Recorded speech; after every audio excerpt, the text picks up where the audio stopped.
Assalamualaikum warahmatullahi wabarakatuh. Bismillahirrahmanirrahim. Alhamdulillahirabbil alamin.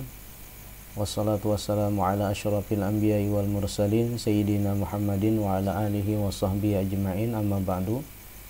Masih bersama Aisari, channel belajar Nahu. Mudah-mudahan kalian semua para pecinta ilmu, khususnya ilmu Nahu, tetap semangat untuk melanjutkan pembahasan kita.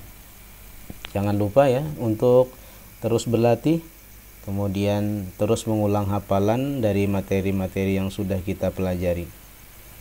Nah, hari ini masih kita membahas pola kalimat mudhof mudhof ilaih, rumus yang ketiga, pertemuan yang ke-48. Bagaimana? Mari kita simak bersama-sama. Jadi rumus yang ketiga, apabila ada dua isim beriringan, isim pertama tidak beralif lam, isim kedua adalah nama orang, maka biasanya polanya juga adalah mudhof mudhof ilaih. Isim pertama disebut mudhof, isim kedua disebut mudhof ilaih, hukumnya majrur, dan seperti biasanya mudhof tidak boleh tanwin. Nah, dari keterangan ini kita bisa membedakan antara rumus 1, 2, dan 3 pada bagian isim keduanya.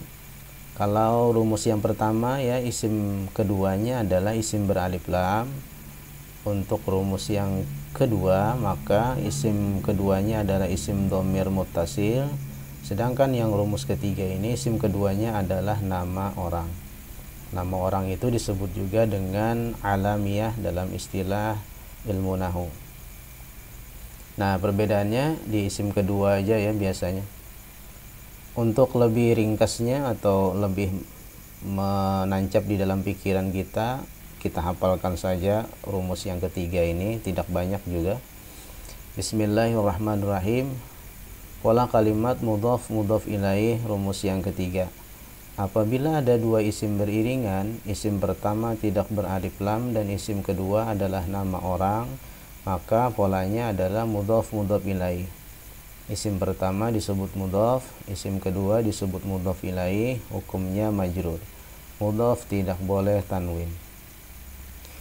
Ya, jangan lupa luangkan waktu untuk menghafal karena ini penting ya, serta hafalannya juga tidak terlalu banyak, jadi akan lebih mudah kalian mengingat. Nah, selanjutnya untuk strukturnya seperti ini. Apabila ada dua isim beriringan, isim pertama ini tidak beralif lam, isim keduanya adalah nama orang atau alamiyah, maka polanya adalah mudhof mudhof ilaih atau rumusnya adalah mudhof mudhof ilaih. Isim pertama disebut mudhof, isim kedua disebut mudhofun ilaih, hukumnya majrur. Bagaimana contohnya? Langsung saja kita lihat. Kitabu Zaidin jadidun. Kitabu Zaidin jadidun. Buku Zaid baru. Kitabun buku, Zaidun nama orang, si Zaid ya, jadidun baru. Buku si Zaid baru atau buku Zaid baru. Mana yang berpola mudhof mudhof ilaih, rumus yang ketiga? Ya, sudah pasti yang ini ya. Alasannya adalah ini isim tidak beralif lam, ini nama orang. Berarti ini adalah mudhof mudhof ilaih. Nah, untuk struktur yang lainnya, untuk lebih rincinya kita hitung jumlah katanya 1, 2, 3. Kemudian jenis katanya isim mufrad, alamiah, isim mufrad. Apabila ada isim di awal kalimat, maka posisinya mubtada, hukumnya marfu, ciri i'rabnya dhammah, tidak boleh tanwin karena isim mufrad sekaligus mudhof ya, mudhof tidak boleh tanwin. Kemudian nama orang setelahnya Zaid, mudhofun ilaih, hukumnya majrur, ciri i'rabnya adalah kasratain karena isim mufrad atau disebut juga alamiyah. Bila ada mubtada, maka menjadi khobar jadidnya. Tidak boleh Zaidnya ya. Alasannya kenapa? Karena mudhof ilaih ini satu kesatuan, jadi satu ikatan makna ya, atau satu ikatan jumlah. Jadi dia tidak boleh dipisah, beriringan, dan dia juga bukan pokok kalimat. Mudhof ilaih ini bukan pokok kalimat, maka dia tidak layak menjadi khobar. Khobarnya adalah jadid.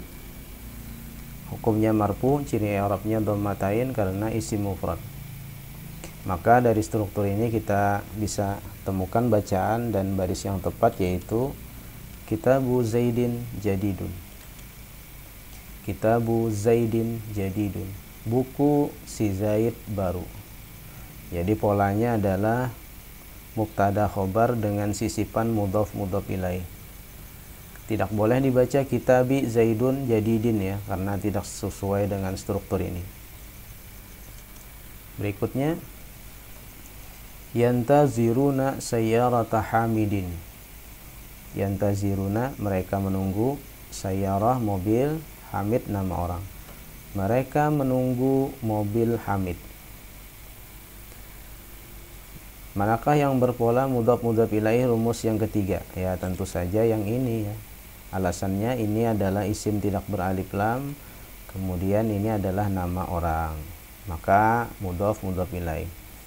Nah, untuk strukturnya yantaziruna kita hitung dulu jumlah katanya 1 2 3.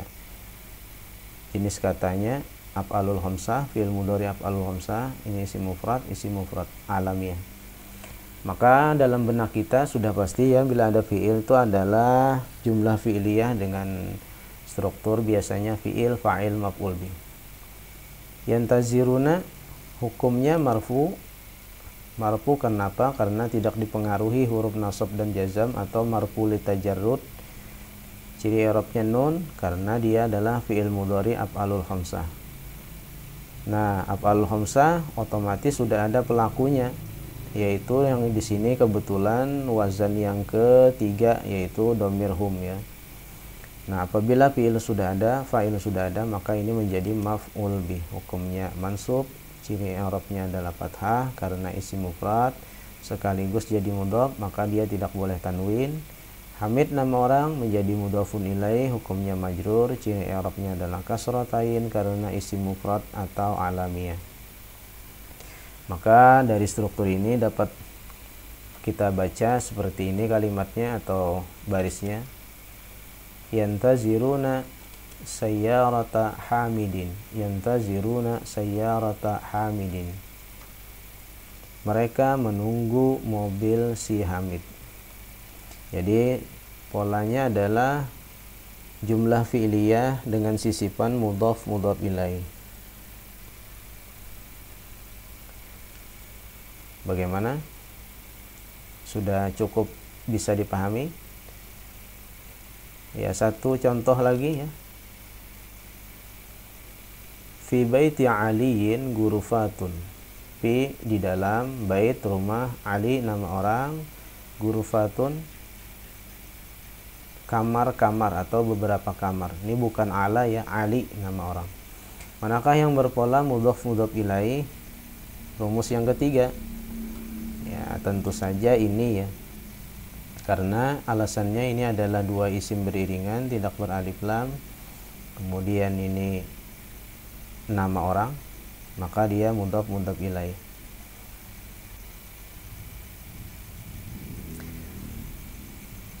Ada berapa kata dalam kalimat ini? 1, 2, 3, 4. Kemudian jenis katanya adalah huruf jar, isim mufrad alamiah, isim jamak muannas salim. Kalau kita strukturkan, fi adalah huruf jar, maka setelahnya hukumnya pasti majrur, ciri i'rabnya kasrah karena isim mufrad sekaligus menjadi mudhaf, tidak boleh tanwin. Kemudian Ali nama orang, setelahnya mudhafun ilaih, hukumnya majrur, ciri i'rabnya adalah kasratain karena isim mufrad atau nama orang alamiah. Nah, kalian masih ingat ya, apabila ada jar majrur di awal kalimat maka posisinya sebagai khabar muqaddam, maka otomatis ini menjadi mubtada muakhar. Kenapa bukan Ali? Karena mudhaf ilaih ini satu kesatuan dan mudhaf ilaih bukan pokok kalimat, jadi seolah-olah ini tidak ada ya karena sisipan. Kemudian gurufat jadi mubtada muakhar, hukumnya marfu, ciri i'rabnya dhammatain karena jenis katanya isim jamak muannas salim. Nah, dari struktur ini kita temukan bacaan dan i'rab atau baris yang tepat. Fi baiti aliyin gurufatun. di dalam rumah si Ali ada beberapa kamar. Nah, seperti itu ya terjemah kalau polanya khabar muqaddam mubtada muakhar. Di dalam rumah si Ali ada beberapa kamar. Jadi ini adalah strukturnya khabar muqaddam mubtada muakhar dengan sisipan mudhaf mudhaf ilaih. Maka tidak boleh dibaca fi baitu aliyun guru patin misalnya ya, karena tidak sesuai dengan struktur ini.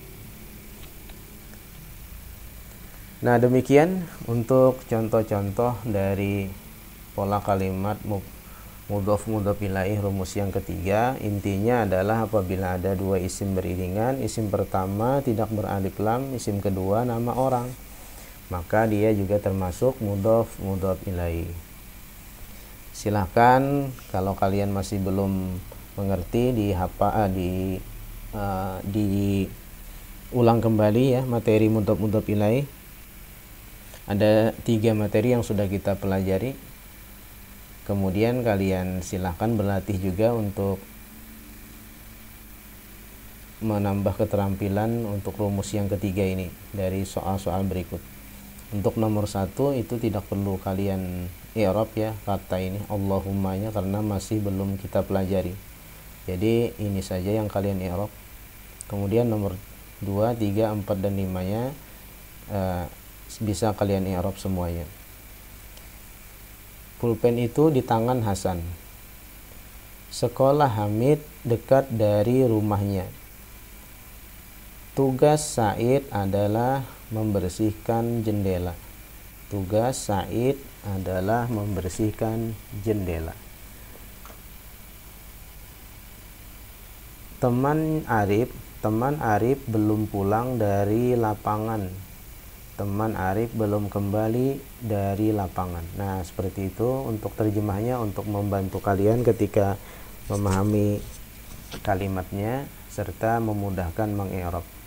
Silakan kalian berlatih, jangan lupa diulang kembali bahasan-bahasan yang masih kalian belum mengerti. Mudah-mudahan pada akhirnya kalian bisa mengi'rab pola kalimat mudhaf mudhaf ilaih dengan benar.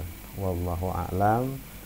Wassalamualaikum warahmatullahi wabarakatuh.